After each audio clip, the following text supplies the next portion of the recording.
तो आपका Indian pharma academy GPAT qualify करना ही है। तो आज का डेली जीपैट एमसीक्यू सेट हमारा स्टार्ट हो रहा है क्वेश्चन नंबर 11 से क्वेश्चन नंबर 20 तक। So without wasting much more time start करते हैं क्वेश्चन नंबर 1 से। Which of the following diuretics will be most useful in a patient with cerebral oedema? Acetazolamide, amiloride, ethacrynic acid और mannitol. ये सभी जो है वो डायूरेटिक्स है जो एडिमा को कम करते हैं या फिर एडिमा हम लोग उसमें से ट्रीट कर सकते हैं। पर सेरिब्रल एडिमा मतलब जो सेरिब्रम में होता है, तो सेरिब्रल एडिमा के लिए हम लोग यूज़ करते हैं जो कि पॉलीसेकेराइड है और वो है मैनिटॉल। तो इसका आंसर है mannitol. Let's move towards the 12th question. Recognize adverse effect of quinidine include which of the following? Synchronism, constipation, lupus erythematosus, precipitation of hyperthyroidism. सिंकोनिज्म सिंको ना के वजह से होता है और सिंकोना आता है under the class of quinidine. तो हमारा आंसर हुआ सिंकोनिज्म। तो सिंकोनिज्म में एक्चुअली होता क्या है कि जब हम लोग एक्स्ट्रा डोज दे देते हैं क्विनिडीन का फॉर एंटी मलेरियल, तो रिंगिंग ऑफ ईयर्स, डिजीनेस, हेडेच ऐसे जैसे हम लोग को सिम्टम्स दिखाई देते हैं, जिसको हम लोग बोलते हैं कि सिंकोनिज्म हो गया, क्योंकि उसमें हम लोग ने ज़्यादा सिंकोना का डोज दिया एज एन एंटी मलेरियल, जो कि क्विनिडीन क्लास से बिलोंग करता है। कॉन्स्टिपेशन तो मॉर्फिन के वजह से होता है, मतलब मॉर्फिन का साइड इफ़ेक्ट है कॉन्स्टिपेशन। ल्यूपस एरिथ्रेमेटोसस एक डिसीज़ है जो कि खुद एक ऑटो इम्यून डिसीज़ है। इंस्टेड जब हम लोग का इम्यून सिस्टम खुद अटैक करता है हम लोग के जॉइंट्स, किडनी और टिश्यूज़ पे, तो ल्यूपस एरिथ्रेमेटोसस होता है, जो ट्रीट करने के लिए हम लोग क्विनिडीन का यूज़ करते हैं। और प्रेसिपिटेशन ऑफ हाइपरथायरॉयडिज्म तो दूर दूर से कोई लेना देना है नहीं, तो इसका आंसर है cinchonism guys. So let's move towards the 13th question. A drug useful in glaucoma and high altitude sickness is.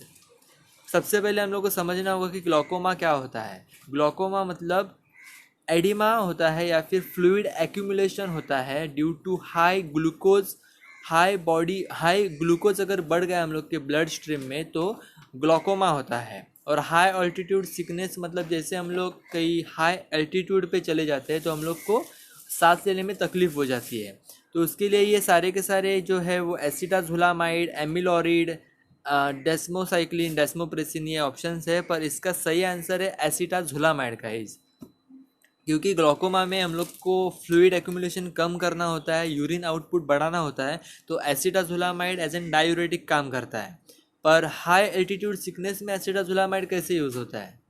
तो इसका रीज़न है कि जब हाई एल्टीट्यूड सिकनेस होता है तब हम लोग को सिस्टमेटिक अल्कलॉसिस होता है, मतलब जो बाइकार्बोनेट का अमाउंट है बॉडी में, कॉन्सेंट्रेशन है, वो बढ़ जाता है, जिसकी वजह से बॉडी अल्कलॉसिस हो जाती है, अल्कलाइन मीडियम ज़्यादा बढ़ जाता है। तो इसमें एसिटाजोलामाइड करता यह है कि सबसे पहले वो कार्बोनिक एनहाइड्रेस एंजाइम को इनहिबिट कर देता है, जिसके वजह से बॉडी में अल्कलॉसिस नहीं होगा। और दूसरी बात कि जो भी बाइकार्बोनेट आयंस प्रेजेंट है बॉडी में, उनका वो एक्सक्रीशन बढ़ा देता है थ्रू यूरिन, जिसके वजह से एसिटाजोलामाइड काम आता है हाई अल्टीट्यूड सिकनेस में और ग्लोकोमा में भी। तो हमारा आंसर है एसिटाजोलामाइड।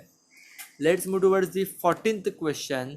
14th क्वेश्चन है purity of chemical can be checked by melting point, spectroscopy, HPLC and all of this. तो इसका आंसर है गाइज ऑल ऑफ दिस, क्योंकि हम लोग purity of chemical melting point detect करके भी मालूम कर सकते हैं, स्पेक्ट्रोस्कोपी से भी कर सकते हैं, और हम लोग HPLC से भी कर सकते हैं। तो purity of chemical can be checked bye all of this. Let's move towards the 15th question. Conductance depends on. Conductance मतलब जब हम एक सोल्यूशन में जो दो इलेक्ट्रॉन्स डिप करते हैं तो दोनों में कितना कंडक्टेंस है ये हम लोग जानते हैं। तो वो किस पे डिपेंड करता है? Type of ion, concentration of ion, type and concentration of ion, और डेंसिटी ऑफ आयन। तो इसका सही आंसर है guys type and concentration of ion, क्योंकि वो आयन कैसा है, ऊपर से वो आयन कितने कॉन्सेंट्रेशन में प्रेजेंट है उस सोल्यूशन में, वही डिपेंड करता है, वही डिसाइड करता है कि उसका कंडक्टेंस कितना होगा। डेंसिटी ऑफ आयन से तो कोई मैटर होता है नहीं, पर type and concentration of ion decide करते हैं कि कंडक्टेंस कितना होगा। तो हमारा राइट आंसर है guys type and concentration of ion. Let's move towards the 16th question. Entire polarography is carried out in the absence of which gas? And question sir options है nitrogen, carbon dioxide, moisture और oxygen. तो guys nitrogen से हम लोग को कोई problem होता है नहीं, कार्बन डाइऑक्साइड से भी कोई प्रॉब्लम होता है नहीं, मॉइस्चर रहेगा तो भी चलेगा, पर सबसे मेन प्रॉब्लम है जो कि ऑक्सीडाइजिंग एजेंट है, जो कि करोजन कॉज कर सकता है, ऑक्सीडेशन का रिएक्शन कैरी आउट कर सकता है, तो वो है ऑक्सीजन। ऑक्सीजन, तो हम लोग का आंसर है यहाँ पे oxygen. Let's move toward the 17th question. In polarography migration current can be blocked by. सबसे पहले हम लोग को समझना होगा कि पोलैरोग्राफी में माइग्रेशन करंट होता क्या है। तो जब हम दो इलेक्ट्रोड्स एक सोल्यूशन में डिप करते हैं तो एक इलेक्ट्रोड के आजू बाजू वाला इलेक्ट्रोस्टैटिक फील्ड के वजह से जो माइग्रेशन होता है आयंस का, और जिसके वजह से करंट डेवलप होता है जो हम लोग को नहीं चाहिए, वो हम लोग को ब्लॉक करना है। तो वो ब्लॉक कर सकते हैं हम लोग। Options are oxygen, KCl, gelatin और ग्लूकोज। तो सबसे पहले ये बात हम लोग को याद रखनी पड़ेगी कि हम लोग पोलैरोग्राफी की बात कर रहे हैं, यहाँ पे इलेक्ट्रोड्स है, यहाँ पर इलेक्ट्रोस्टैटिक फील्ड है जिसके वजह से माइग्रेशन हो रहा है, तो यहाँ पे कोई आयन ही डालना होगा जिसके वजह से ये करंट ब्लॉक हो सकता है। ऑक्सीजन तो एक मॉलिक्यूल है, जिलेटिन भी नहीं, ग्लूकोज भी नहीं, तो हम लोग के पास आयन है जो कि है K+ और Cl-। तो हम लोग का आंसर है guys KCl। In polarography, migration current can be blocked by KCl. Let's move towards the 18th question. Thiomersal belongs to which category preservative?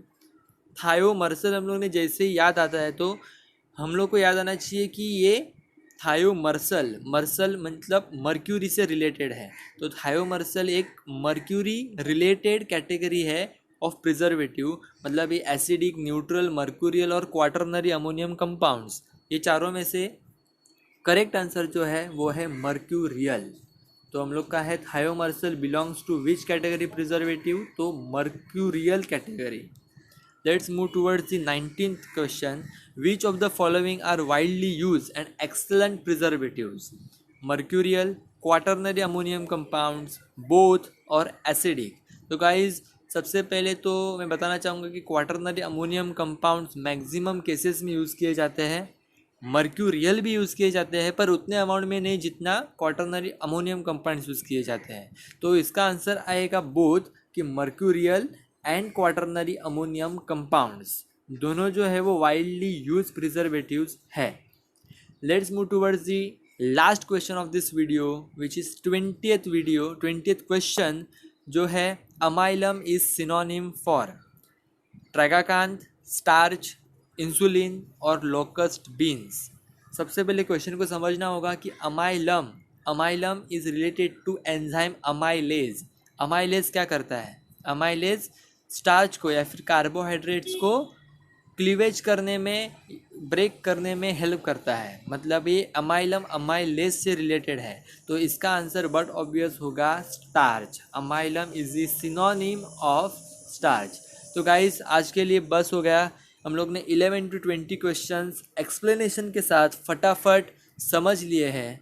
अगर आपको ऐसे ही GPAT related daily set of MCQs questions चाहिए तो no compulsion, अगर आपको चाहिए होगा तो आप मेरे यूट्यूब चैनल को सब्सक्राइब कीजिए, क्योंकि we belongs to Indian pharma academy. Indian pharma academy GPAT qualify करना ही है।